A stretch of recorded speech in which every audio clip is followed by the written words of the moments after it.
Hello friends, आज मैं class 11th का एग्जाम्पल नंबर 4 आपके साथ डिस्कशन करूंगी एंड सॉल्व करूंगी। ये एग्जाम्पल है पेज नंबर 69 पर दिया हुआ है और ये चैप्टर नंबर 3 जनरल हमने जो स्टार्ट किया है और पहले के वीडियो में मैंने एग्जाम्पल 3 तक इसको ऑलरेडी समझाया है। आज हम एग्जाम्पल नंबर 4 करेंगे। तो चलिए हम स्टार्ट करते हैं। ये देखिए मैंने इसका फॉर्मेट बना लिया है। पहले class 11 chapter 3 general example number 4 page number 69 पर है। Solution in the books of Sridevi medical store. ये जो क्वेश्चन है वो क्या है? Journalise the following transaction in the books of Sridevi medical store. ये आपका 2019 का दिया हुआ है, अगस्त 1 है और ये सारे ट्रांजेक्शन्स हैं। हम एक एक करके सारा सॉल्व करेंगे। जब भी हम क्वेश्चन स्टार्ट करते हैं तो यहाँ हम लिखते हैं सोल्यूशन और सोल्यूशन के साथ किसके नाम पे बन रही है उसका नाम यहाँ पे लिखते हैं इन the books of Sridevi medical store के नाम पे बन रही है। तो हम यहाँ पे हेडिंग डालेंगे। आपका जो नॉर्मल फॉर्मेट बनेगा date, particulars, LF number, debit amount rupees में एंड क्रेडिट अमाउंट रुपीज में। तो ये सारे हमको जो डिटेल्स हमको मेंशन करना होता है। और जो पर्टिकुलर है, पर्टिकुलर का मतलब होता है विवरण। आपका ट्रांजेक्शन्स क्या हमको यहाँ पे एंट्री फॉर्म में बताना पड़ता है। तो चलिए स्टार्ट करते हैं। पहला ट्रांजेक्शन अगस्त 1 के लिए दिया हुआ है। Sridevi started business with own cash ₹90,000, stock of goods दिया हुआ वर्थ ₹40,000, मशीनरी दी है 70,000 की और जो borrowed monies ₹50,000 from her friend Konika at ₹12% per annum से। पर एनम के रेट से उन्होंने उससे कुछ लोन उधार लिया है या पैसा उधार लिया है। हम यहाँ पे बिजनेस स्टार्ट कर रहे हैं तो बिजनेस करने की एंट्री हम पहले बनाएंगे। तो सबसे पहले हम यहाँ डेट के कॉलम में लिख देंगे 2019 का ईयर है, अगस्त 1 की एंट्री है। ठीक है, यहाँ तक ये लिखेंगे। उसके बाद लिखा Sridevi started business with cash. क्या क्या लगा के हम बिजनेस स्टार्ट कर रहे हैं? तो सबसे पहले आ जाएगा कैश अकाउंट डेबिट। कितने रुपीज से है? 90,000 से। तो 90,000 रुपीज हम डेबिट साइड में लिख देंगे। फिर लिखा हुआ है stock of goods account debit 40,000 से है। तीसरा है मशीनरी लगाई उन्होंने अपनी बिजनेस में, तो मशीनरी अकाउंट डेबिट कितने से है? 70,000 रुपीज। अब बाय जो लोन लिया है वो आपका क्रेडिट है, क्योंकि जब आप किसी से पैसा लेते हैं या लोन लेते हैं तो उसको आप एक समय के बाद उसको पेमेंट करना पड़ता है। तो वो हमारी हो गई लायबिलिटीज। तो लायबिलिटीज कहाँ पे एंट्री की जाती है? क्रेडिट साइड में, ऑलवेज क्रेडिटेड। ठीक है, तो हम यहाँ पे क्या आ जाएगा? By capital account, by loan from, किससे लिया हमने? कोनिका से लिया है अकाउंट। तो कोनिका का अमाउंट कितना है? 50,000। तो हमारा कैपिटल का अमाउंट हम कैसे निकालेंगे? कैपिटल का अकाउंट आपका जो भी है वो कैसे निकलेगा? Assets minus liabilities equal two is हमारी क्या होती है? कैपिटल होती है। एक फॉर्मूला होता है कैपिटल का, capital equal two is assets minus liabilities. ठीक है, तो हमारी एसेट्स कितनी है? 90 + 40 + 70 कितना हुआ? ये आ जाएगा आपका, ये आ जाएगा हमारा पूरा 2 लाख। ठीक है, 90 प्लस जो भी हमने ये एसेट साइड का लिखा ना, इसका टोटल है 90 + 40 + 70 इक्वल टू 2 लाख। और हमारा जो लोन है, हमारा क्रेडिट कितना है? 50,000। तो हम क्या करेंगे? यहाँ पे हमारी जो लायबिलिटीज है वो 50,000 की है। ठीक है, तो 2 lakh minus 50,000 equal two is हमारा आ जाएगा 1,50,000। ये 1,50,000 ही आपका क्या है? कंपनी का कैपिटल है। ठीक है, तो हम इसको यहाँ पे क्या लिख देंगे? By capital account is 1,50,000। ठीक है, एक चीज और भी देखना है, जब हम अमाउंट लिखते हैं तो हमको ये देखना है कि हमारे दोनों साइड का टोटल सेम आ रहा है कि नहीं आ रहा है। हमको हर क्वेश्चन करते समय या ट्रांजेक्शन की एंट्री करते समय जरूर ध्यान देना है। तो यहाँ का भी टोटल सेम आएगा 2 लाख और यहाँ का भी टोटल सेम आएगा 2 लाख। नरेशन लिखना कंपलसरी है। नरेशन आ जाएगा being business started with cash, stock, machinery and loan from Konika. यहां तक अच्छे से आपको क्लियर हो गया होगा। तो चलिए अब सेकेंड एंट्री देखते हैं। सेकेंड ट्रांजिशन क्या दिया हुआ है? सेकेंड ट्रांजिशन दिया है अगस्त 4 का। Bought goods worth ₹50,000 from Madhuri at 10% trade discount. हमने कुछ गुड्स परचेज करे हैं माधुरी से और उनको 10% का ट्रेड डिस्काउंट दिया है। तो चलिए इसकी एंट्री बनाते हैं। तो हमारी जो सेकेंड एंट्री बन रही है वो है हमारी अगस्त 4 की है। तो हमारी एंट्री बन जाएगी, हमने क्या किया है क्वेश्चन में, ब्रॉड गुड्स यानी कि हमने कुछ परचेज किया। तो परचेज हमेशा क्या होता है? डेबिट होता है। तो क्या एंट्री बनेगी? परचेज अकाउंट डेबिट टू क्या ना किससे लिया है? माधुरी से। To Madhuri's account. अब यहां पे क्या बोल रहे हैं? 50,000 from Madhuri and 10% trade discount. तो हमने इसको यहाँ पे लिख लेंगे 1 अगस्त। वर्किंग नोट आपको लिखना है। आप एग्जाम में जब भी करोगे हमेशा वर्किंग नोट डालिएगा, ठीक है। तो हमारा ये हो गया 1 अगस्त की। अब हमारी कौन सी है? 4 अगस्त का हम वर्किंग नोट दे रहे हैं। इसको आप और अच्छे से बनाइएगा, मैं तो रफली बता रही हूं। तो हमारा यहाँ पे आ जाएगा, हमने परचेज कितने की करी है? हमने परचेज गुड्स कितने की किए हैं? 50,000, ठीक है। इस पे हमने कितने का परसेंट का ट्रेड डिस्काउंट दे रहे हैं? 10% का। तो 10% का निकले जाएगा, 0 से 0 कट जाएंगे, ये आ जाएगा 5,000, ठीक है। तो ये 5,000, ठीक है। अब ये ट्रेड डिस्काउंट नहीं, ट्रेड डिस्काउंट कैसे निकलेगा? जो बेसिक अमाउंट है ना आपका 50,000 माइनस आपने जो निकाला 5,000, ठीक है, इक्वल टू इस माइनस करने में कितना आएगा? 45,000। तो ये 45,000 ही आपका ट्रेड डिस्काउंट है। क्या है? ये है एक्चुअली ट्रेड डिस्काउंट। बच्चे हमेशा ये लिखे आपका रॉन्ग हो जाता है। करेक्ट आंसर है 45,000। तो हम यहाँ पे क्या लिखेंगे? 45,000।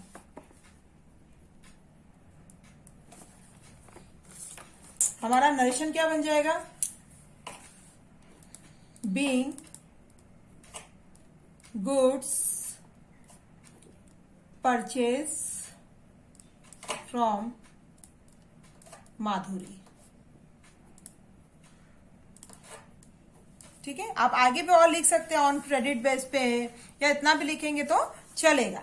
तीसरा पॉइंट, तीसरा जो एंट्री क्या दे रहा है आपको? ट्रांजिशन क्या दे रहा है अगस्त 6 का? Return goods worth ₹450 to Madhuri for not being as per a sample. हमने जो गुड्स परचेज किया था 50,000 का, उसमें से कुछ 450 के जो गुड्स ऐसे हैं वो जो सैंपल के अकॉर्डिंग नहीं है, तो हम उसको क्या कर रहे हैं? रिटर्न कर रहे हैं, वापस कर रहे हैं। तो इसकी एंट्री क्या बनेगी? अब हम यहाँ पे लिखेंगे अगस्त 6 क्या है? रिटर्न गुड्स वर्थ ₹450 टू माधुरी। माधुरी है तो किसको मिल रहा है? माधुरी को मिल रहा है। जो रिसीवर है वो क्या होता है? Always debit. तो हम लिख देंगे माधुरी अकाउंट डेबिट टू, क्या हो रहा है इसमें? हम रिटर्न कर रहे हैं, हमने जो परचेज किया था वो वापस कर रहे हैं। तो क्या हो जाएगा? परचेज रिटर्न, ठीक है। Purchase return account. देखिए परचेज ऑलवेज डेबिट होता है, परचेज रिटर्न ऑलवेज क्रेडिटेड होता है, ठीक है। तो हमने यहाँ पे कितने का किया? 450 का। नरेशन भी क्या बनेगा? सिंपल सा, being goods purchase return to, कौन है? माधुरी, ठीक है। यहां तक अच्छे से समझ में आया होगा। अगला ट्रांजेक्शन देखते हैं अगस्त 8 के लिए। 8वां ट्रांजेक्शन दिया हुआ है, sold goods worth ₹80,000 to Kiran at the rate 10% trade discount. देखिए इसमें क्या बोल रहे हैं? हमने जो किरण को कुछ गुड्स सोल्ड किए हैं 80,000 में और 10% ट्रेड डिस्काउंट भी दिया है and receive cash after allowing her 5% cash discount. अच्छा, इस क्वेश्चन में 10% ट्रेड डिस्काउंट भी दिया है और साथ में 5% कैश डिस्काउंट भी दिया है। तो हम इसकी पहले एंट्री भी करते हैं और उसका कैलकुलेशन मैं आपको समझाती हूँ। तो हम यहाँ पे सबसे पहले डाल लेंगे अगस्त 8।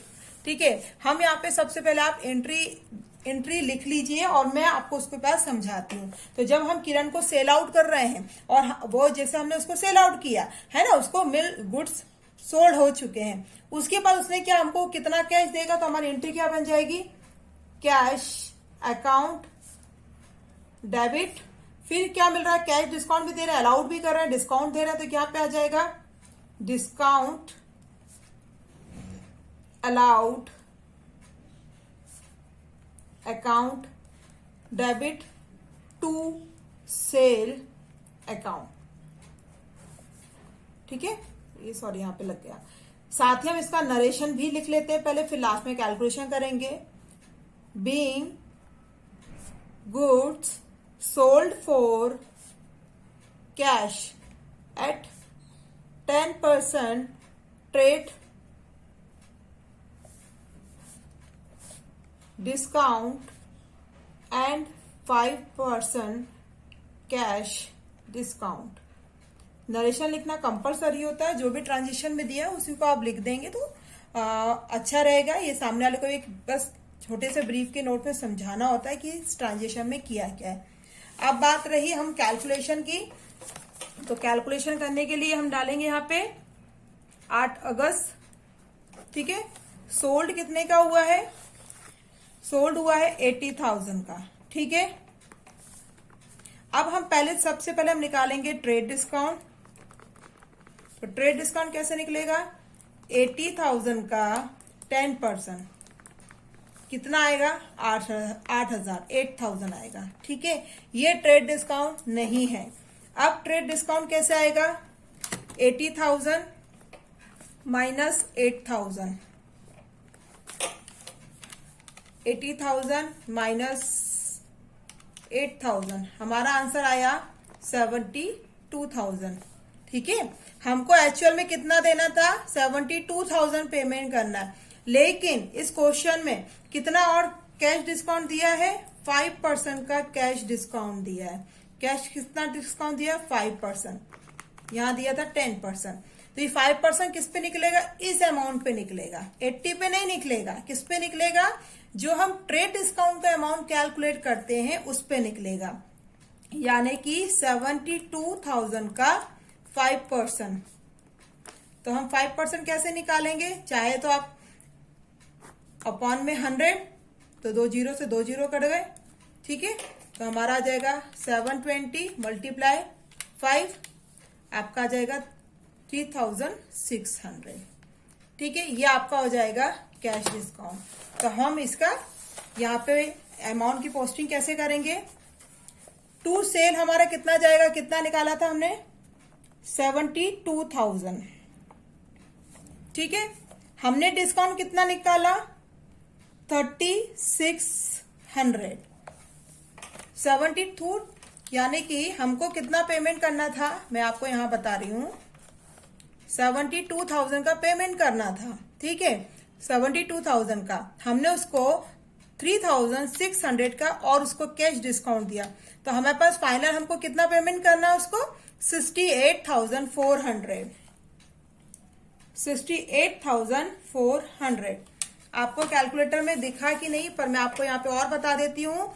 कैश कैसे निकलेगा, कितना पेमेंट करना है, जो कैश अकाउंट है उसमें कितना जाएगा, 72,000 minus 3,600 equal two is 68,400 she is paid. आपका कितना पेमेंट करेंगी, जो मिस किरण है वो कितना पेमेंट करेंगे, 68,400। अच्छे से क्लियर हो गया, ये इंपॉर्टेंट है और आपको कैश और ट्रेड डिस्काउंट के क्वेश्चन जरूर आते हैं और ये निकालना बहुत आसान होता है, बस इसकी प्रैक्टिस करते जाइए और समझते जाइए। तो हमारा यहां तक हो चुका है। अब आगे का ट्रांजेक्शन है हमारा 13 का। 13 में क्या दे रहे हैं, 13 अगस्त के लिए पेड फॉर रेंट ₹4,000। बहुत ही सिंपल एंट्री है, अगस्त 13 या 13 हम क्या कर रहे हैं, रेंट पे कर रहे हैं। ठीक है, और रेंट पे क्या होता है, कैश में होता है। तो हम यहां लिख देंगे rent account debit cash account कितना है 4000। हम नरेशन लिखेंगे बीइंग रेंट पेड। आप ये भी लिख सकते हैं being rent paid for cash, या इतना भी लिखेंगे तो सफिशिएंट है आपका आंसर। ठीक है, आगे एंट्री करते हैं। अगर 17 की एंट्री क्या बता रहे हैं, purchase a new machinery worth ₹1,00,000 from Bajaj limited at 28% GST and amount paid by debit card. देखिए यहाँ पे हम क्या कर रहे हैं, मशीन परचेज कर रहे हैं। हमारे पास क्या आ रही है, मशीन आ रही है। कितने की मशीन कर रहे हैं हम परचेज, 1,00,000 की। साथ में इसमें कितना हम 20% का GST भी पेमेंट कर रहे हैं। जो 1,00,000 की मशीन है वो GST लगने के बाद बढ़ जाएगी, तो वो अमाउंट हमको कैलकुलेट करना है। साथ में हम इसका जो पेमेंट कर रहे हैं वो किससे कर रहे हैं, डेबिट कार्ड से। यानी कि हमारी एंट्री में क्या है, हम शो करेंगे बैंक के थ्रू। तो हमारी एंट्री क्या बनेगी, सबसे पहले हम यहाँ पे लिख देंगे अगस्त 17। ठीक है, हमने क्या ले रहे हैं, परचेस में क्या आ रहा है, मशीनरी, तो हम लिख सकते हैं मशीनरी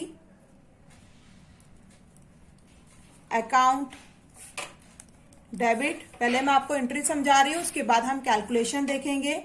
इनपुट आएगा क्योंकि हमारे पास कुछ चीज आ रही है, ये हम मशीन परचेस कर रहे हैं, तो input CGST, input SGST। CGST का होता है सेंटर गुड सर्विस टैक्स और S का होता है स्टेट गुड सर्विस टैक्स। ठीक है, टू बैंक अकाउंट, ये अकाउंट में है, debit bank to bank account. अब हम इसका अमाउंट कैलकुलेशन करते हैं। तो अमाउंट कैलकुलेशन करने के लिए देखिए सबसे पहले हम लिखेंगे इसका वर्किंग नोट। तो ये है 17 अगस्त के लिए।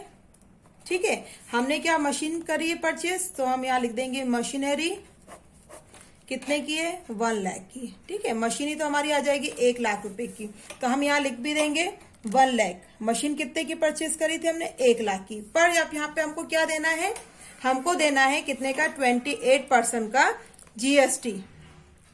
अब हम कैसे निकालेंगे इसका, हाफ हाफ, यानी कि 28% का यदि हम हाफ करते हैं तो क्या आता है, 14% आता है।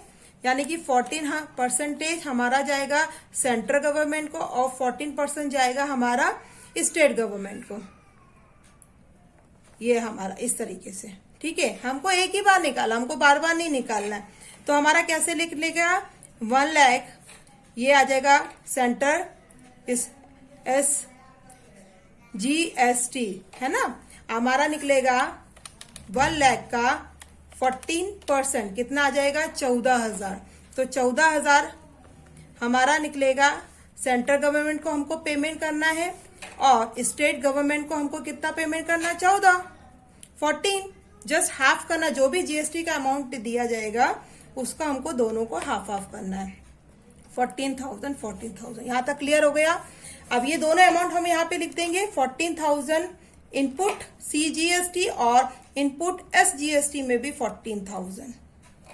इन तीनों का अब हम टोटल कर देंगे, 14 + 14 + 1,00,000 हमारा कितना आ जाएगा, 1,28,000। हमको क्या पेमेंट करना है, बैंक के थ्रू हम पेमेंट कर रहे हैं फाइनल अमाउंट।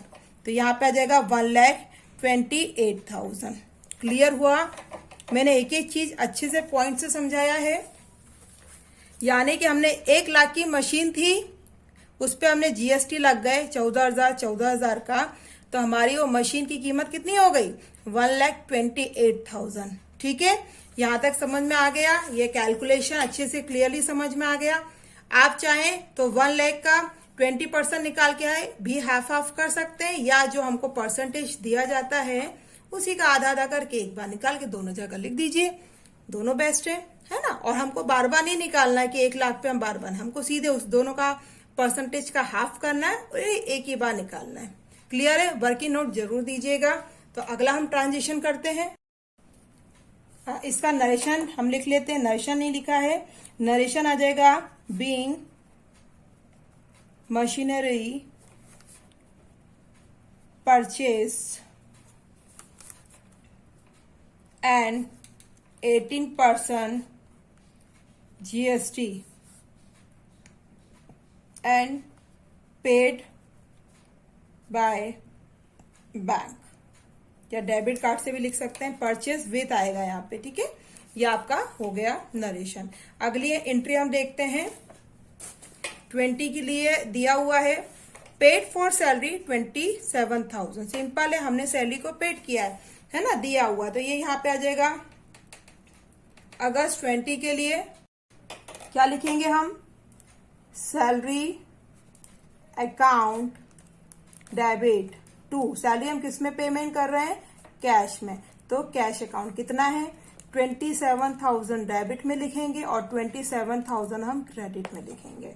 बीइंग नरेशन क्या जाएगा, बीइंग सैलरी पेड। बहुत सिंपल सा है। अगली लास्ट 2 एंट्रियां बची हुई हैं। एंट्री क्या है, 27 की है, purchase 4 computers of ₹1,20,000 eight the rate 18% GST and amount paid by debit card. आपने सिंपल जो भी अपन ने किया था वैसे ही हमने इस क्वेश्चन में क्या किया है, कंप्यूटर परचेज किए 1,28,000 के परचेज किया और हमने 18% GST दिया है, और जो पेमेंट कर रहे हैं वो हम किसके थ्रू कर रहे हैं, डेबिट कार्ड यानी कि बैंक के थ्रू। तो हमारी एंट्री क्या हो जाएगी, computer account debit, input GST, input SGST to bank account, और सेम कैलकुलेशन। तो चलिए एंट्री बनाते हैं। तो सबसे पहले हम यहाँ लिख देंगे अगस्त 27। यहाँ पे क्या कर रहे हैं हम, कंप्यूटर परचेज कर रहे हैं, तो हमारी एंट्री बनेगी कंप्यूटर्स अकाउंट डेबिट। हम परचेज कर रहे हैं इसलिए GST वगैरह और CST हम किस में लिखेंगे, input, input CGST account, input SGST account, debit, debit to, हम किससे पेमेंट कर रहे हैं, डेबिट कार्ड से, यानी कि टू बैंक अकाउंट। ठीक, नरेशन भी हम साथ में लिख लेते हैं, being computers purchase with 18% GST and paid by bank. ठीक है, जो ट्रांजेक्शन में दिया था मैंने सिंपल वैसे ही लिखा हुआ है। अब हम इसका करते हैं कैलकुलेशन। तो कैलकुलेशन करने के लिए ये देखिए वर्किंग नोट हमने लिखा था, मेरा वो स्पेस भर चुका है पेज का, तो मैं पीछे कर रही हूँ। वर्किंग नोट 27 का अगस्त। ठीक है, अब हमने जो कंप्यूटर परचेज किया था वो कितने में किया था, 1,20,000 में। ठीक है, एक्चुअल में तो पेमेंट हमको इतना करना चाहिए, पर हमको कितना उन्होंने दे दिया है, GST कितनी लगा दी है, 18% की। ठीक है, तो अब हम कैसे निकालेंगे, GST निकालने के लिए क्या हो जाएगा, 18% का हाफ कितना होता है, 9 2 18, तो 9%, 9% ये हो जाएगा आपका सेंट्रल गवर्नमेंट का और ये हो जाएगा स्टेट गवर्नमेंट का। अब हम कैसे निकालेंगे, CGST 9%, तो 1,20,000 का 9%, तो हमारा आ जाएगा 1,20,000 का 9% कितना आ रहा है, 10,800, यानी कि 10,800। और हमारा स्टेट गवर्नमेंट का भी 9% निकलेगा, 1,20,000 मल्टीप्लाई 9% इक्वल टू इज 108। ठीक है, ये आपका टोटल निकल चुका है, यानी कि हमको जो हमने कंप्यूटर परचेज किया है वो यहाँ पे क्या आ जाएगा, अमाउंट 1,28,000। ठीक है, हमने GST कितना निकाला, 10,800, 10,800, 10,800। इन तीनों का अमाउंट क्या जाएगा, 1,20,000 प्लस 10,800 प्लस 10,800 कितना आ जाएगा। हमारा बैंक में हम कितना पेमेंट करेंगे, बैंक के थ्रू 1,41,600। ये हमारा एक्चुअल में हम पेमेंट करेंगे हमारे प्रोडक्ट पे या हमारे कंप्यूटर पे GST लगने के बाद। आई होप यहां तक अच्छे से क्लियर समझ में आ गया होगा। ठीक है, अगला एंट्री देख, अगली एंट्री दी हुई है 31 की, लास्ट ट्रांजेक्शन है withdraw from bank ₹10,000 for personal use. Withdraw करना यानी कि ड्रॉइंग करना, यानी कि हम अपने कोई पर्सनल यूज के लिए, जब बिजनेस मैन अपने पर्सनल यूज के लिए कंपनी से कोई भी कैश निकालता है या कुछ गुड्स निकालता है या विड्रॉ करता है तो उसको हम क्या बोलते हैं, ड्रॉइंग अकाउंट। तो हम यहाँ पे बोलेंगे अगस्त, इसकी एंट्री क्या बनेगी, 31 के लिए, अगस्त 31 के लिए निकलेगी ड्रॉइंग अकाउंट डेबिट टू, कहां से निकाल रहा है, बैंक, तो बैंक अकाउंट। नरेशन सिंपल सा बनेगा, being cash withdraw for personal use। जो ट्रांजेक्शन में लिखा था सेम मैंने लिख दिया। कितने से किया है, 10,000 से। यहाँ पे हमारी एंट्री बिल्कुल खत्म हो गई है सारी। अब लास्ट में जो मेन काम है वो क्या करना है, हमको दोनों तरफ का टोटल करना है। ऐसे हमको यहाँ पे ये डेबिट के कॉलम और क्रेडिट के कॉलम में डबल लाइन करना है इस तरीके से, ये देखिए, और यहाँ लिखना है टोटल। अब तक के हमने जो भी ट्रांजेक्शन किए उनके सभी दोनों साइड के टोटल हमको यहाँ पे करके लिखना है। उससे हमको पता चल जाएगा कि जो हमने ट्रांजेक्शन लिखा है, अमाउंट लिखा है, वो सही है कि नहीं। तो चलिए मैं टोटल करके लिखती हूँ। फाइनल डेबिट साइड का हम टोटल करेंगे तो मेरा टोटल आ रहा है 628050, और ऐसे क्रेडिट का भी सेम टोटल आएगा 628050। ये दोनों जो अमाउंट हैं ये सेम ही आएंगे। यदि इनमें से एक भी रॉन्ग हुआ, यानी आपने कहीं भी मिस्टेक करी है अमाउंट लिखने में या कैलकुलेशन में करने पे, तो ये आपका आज एग्जाम्पल नंबर 4 कंप्लीट हो चुका है। आई होप आपको अच्छे से क्लियर समझ में आया होगा। और यदि इस क्वेश्चन से रिलेटेड कुछ भी आपको प्रॉब्लम हो तो आप मुझे कमेंट सेक्शन में कमेंट्स करके बिल्कुल पूछ सकते हैं, मैं इसका आंसर जरूर दूंगी। और जो भी मेरे चैनल को फर्स्ट टाइम देख रहे हैं प्लीज मेरे चैनल को सब्सक्राइब कीजिएगा। तो मिलते हैं नए वीडियो के साथ। Thank you.